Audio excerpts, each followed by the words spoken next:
जंगल से भटकी हुई एक चुड़ैल गांव की तरफ आ चुकी थी। चुड़ैल बहुत ही खुश थी कि उसे एक गांव में रहने को मिलेगा, क्योंकि जंगल में कई चुड़ैलों का बसेरा हो गया था। इसलिए वहां पर किसी चीज को खाने को नहीं मिलता था। इसलिए वो चुड़ैल बहुत ही खुश थी कि उस गांव में उस अकेली का डेरा रहेगा। अब चुड़ैल सारे गांव में फिर लेती है और बहुत ही खुश होती है कि कितने बड़े गांव में उसे रहने का मौका मिला। चुड़ैल गांव के एक एक कोने में फिर लेती है और गांव के घरों में भी वहां चक्कर लगा लेती है। चुड़ैल काफ़ी खुश होती है कि गांव के लोग भी बड़े अच्छे हैं। किसी ने भी चुड़ैल को अभी तक नहीं देखा था। किसी भी इंसान को नहीं पता था कि उनके ऊपर एक साया मंडरा रहा है। तभी चुड़ैल को एक कुआं दिखाई देता है। चुड़ैल कहती है, यहाँ कुआं तो बड़ा ही अच्छा है और सुंदर भी है, क्यों ना मैं इसी कुएं में रहने लग जाऊँ। वैसे भी गाँव के लोगों के घरों में मुझे इतना अच्छा भी नहीं लगेगा। यहाँ कुआं शांत है और यहाँ कोई आता भी नहीं है। इसलिए चुड़ैल उस कुएं में रहने चली जाती है। गांव के लोगों को नहीं पता था और कोई उस कुएं के आसपास ज़्यादा जाता भी नहीं था। तभी एक दिन की बात है, जब सुबह सुबह का समय था और चिंकी नाम की एक छोटी सी बच्ची कुएं की तरफ जाने लगी। चिंकी खेलने जा रही थी। उसे नहीं पता था कि उस कुएं की तरफ कोई चुड़ैल का साया भी है। चिंकी चले ही जा रही थी, तभी वहाँ कुएं के पास पहुँचती है।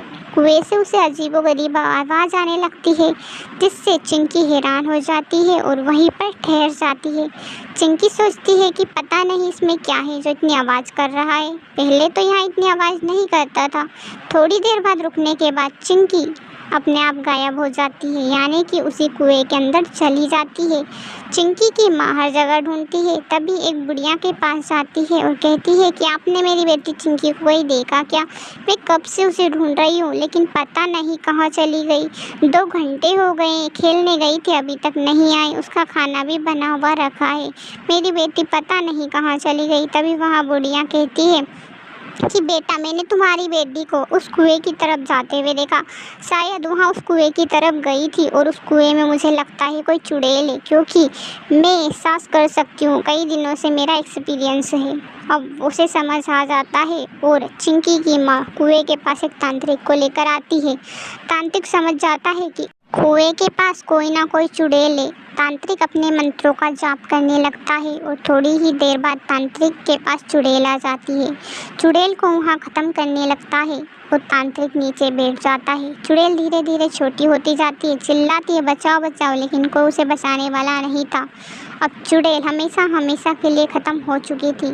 तांत्रिक ने अपनी साधना भी पूरी कर ली थी।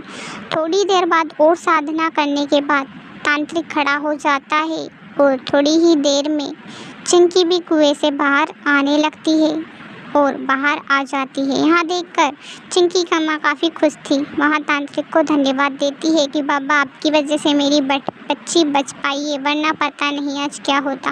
आपका बहुत ही बहुत शुक्रिया, धन्यवाद जो आपने मेरी बच्ची को बचाया। चिंकी भी उन्हें प्रणाम करती है और थोड़ी ही देर बाद वह अपने घर चली जाती है।